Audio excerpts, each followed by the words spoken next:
반갑습니다. 한자를 상식으로 해석하는 셋단자연구소 이원율입니다. 오늘은 셋단자 제218강 무지와 목매에 대해서 생각해 보려고 합니다. 무지하다는 것은 아는 것이 없다는 뜻이고 목매하다는 것은 어리석고 사리에 어둡다는 의미입니다. 또 무지 목매하다는 말도 사용하는데 이는 아는 것이 없어 어리석다는 의미로 사용됩니다. 무지목매하면 무엇을 모르는지, 그저 아는 것이 아무것도 없는지, 아무리 그래도 아는 것이 아무것도 없는 사람이 있겠습니까? 무엇인가 반드시 알았어야 되는데 중요한 것을 모르기에 무지목매하다고 할 것입니다. 무지입니다. 무지는 없을 무자에 알지자로 구성되었습니다. 아는 것이 없다라는 그런 뜻이지요. 없을 무자입니다. 없을 무자는 없다라는 의미가 있습니다. 없을 무자를 이미지로 표현해보면 한일자에 해당되는 하늘의 이미지가 있습니다. 그리고 삐친 별자에 해당되는 위에서부터 아래로 내려오고 있는 화살표의 이미지가 있습니다. 그리고 40, 10자에 해당되는 많은 무리의 장작더미가 있습니다. 또 한일자에 해당되는 땅의 이미지가 있습니다. 그리고 불화자에 해당되는 불의 이미지가 있습니다. 이런 이미지가 없을 무자여서 없을 무자가 표현하는 그 없다는 것은 하늘에서 비롯된 것이 전부 땅에서 불에 탄 모양이다라는 그런 뜻입니다. 없다는 것은 애초에 아무것도 없다는 뜻이 아니라 처음에는 있었는데 불에 타서 없어져 버린 그런 상황입니다. 전에는 있었는데 무슨 사고로 인해서 지금은 아무것도 없는 그런 상태인 것이지요. 알지자입니다. 알지자는 알다라는 의미가 있습니다. 알지자를 이미지로 표현해보면 화살 시자에 해당되는 화살의 이미지가 있습니다.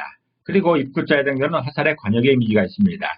이렇게 두 이미지가 결합된 모양이 알지자여서 알지자가 표현하는 그 아는 것은 화살의 관역이다라는 그런 뜻입니다. 안다는 것에는 종류가 다양한데 알지자가 설명하는 아는 것은 궁수가 화살의 관역을 아는 것처럼 해야 할 일의 목표를 아는 정도입니다. 왜 그 일을 해야 하는지도 모른다면 아무것도 모른다라는 그런 뜻이죠. 왜 이 일을 하는지 정도를 아는 것이 알지자가 의미하는 아는 것입니다.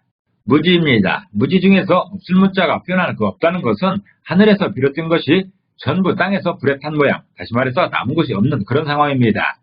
그리고 알지자가 표현하는 그 아는 것은 화살의 관역을 아는 정도라고 표현하고 있습니다. 그래서 무지라는 말은 화살의 관역도 모르는 정도라는 그런 의미로서 행동의 이유나 목적을 모르는 그런 상태입니다. 말 그대로 맹목적으로 그냥 하고 있는 것을 말하고 있습니다. 그런 것이 무지인 것이지요. 활용할 수 있는 단어로는 아는 것이 없는 상태를 무식하다고 합니다. 또 어떤 대상에 대해 알게 된 인식이나 이해를 지식이라고 하지요. 그리고 사물의 이치를 알아서 처리하는 능력을 지혜라고 합니다. 이럴 때 해당 단어를 사용할 수 있는 것이지요. 다음은 목매입니다. 목매는 덮을 몽자에 어두울 매자를 사용해서 덮어 씌워 어두워진 그런 상태를 말하고 있습니다. 어두울 몽자입니다. 어두울 몽자는 어둡다 또는 어리석다 등의 의미가 있습니다. 어두울 몽자를 이미지로 표현해보면 풀초자에 해당되는 풀의 이미지가 있습니다.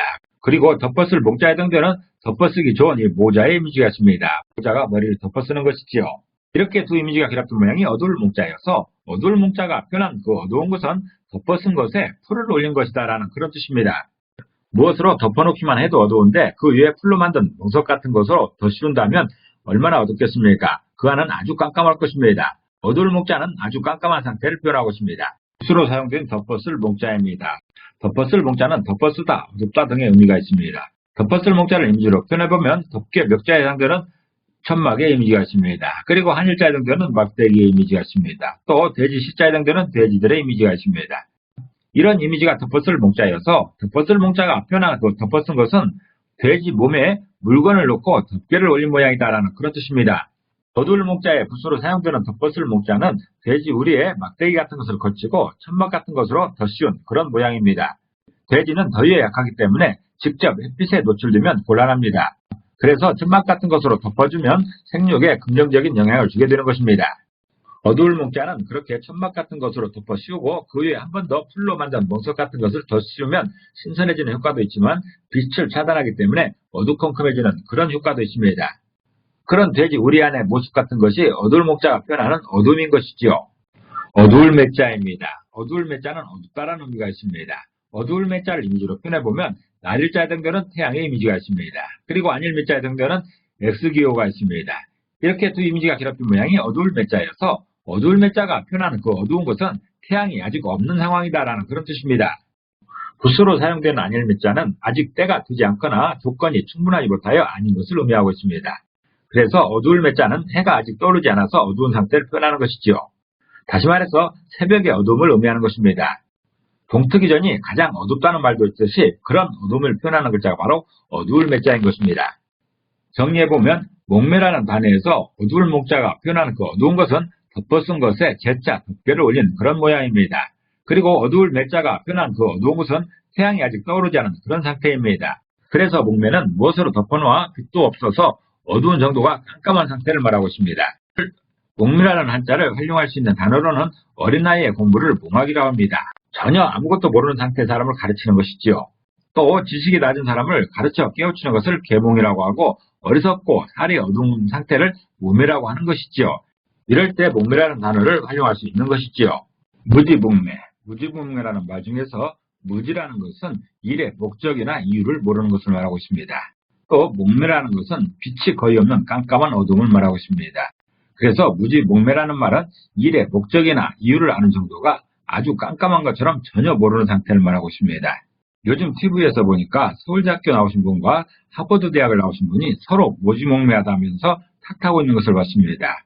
그분처럼 많이 아는 사람들이 어디 있겠습니까? 그런데 그분들이 보니까 상대방이 모르는 정도가 너무하다라는 그런 의미인 것이지요. 무지목매라는 말은 전혀 모르는 게 아닙니다.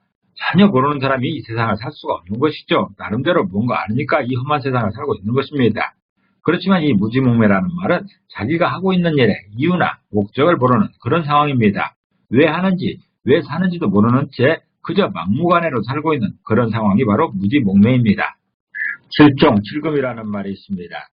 7번 잡았다가 7번 풀어준다는 것으로서 언제든지 마음대로 잡을 수 있어서 놓아준다는 그런 의미입니다. 제갈량에게 반란군 수교인 맹익이 그랬습니다. 결국 7번 잡았다가 7번 풀어줬더니 맹익은 제갈량에게 복종하며 충실한 신하가 되었습니다. 그나마 나은 선택을 할 수 있습니다. 아는 것이 힘이다라는 말도 있지만 모르는 것이 약이다라는 말도 있습니다. 또 가만히 있으면 중이라도 간다라는 그런 말도 있죠. 물론 각 상황마다 아는 것의 의미는 다를 것입니다. 무지목매하다는 것도 아무것도 모른다는 그런 의미가 아니고 가장 중요한 것을 모른다라는 그런 뜻입니다. 가장 중요한 것은 누가 주인인가 판단하고 그 주인의 말씀을 아는 것입니다. 그것이 바로 생명을 보존하고 발전시키는 일이 될 것입니다. 다른 것은 몰라도 그냥 넘어갈 수 있지만 주인의 말씀은 알아야 됩니다. 주인의 말씀을 알아야 무지목매하다는 말을 듣지 않게 되는 것입니다. 오늘은 정작 가장 중요한 것을 모르는 무지목매에 대해서 알아봤습니다. 오늘도 평안하시기를 기도합니다. 감사합니다.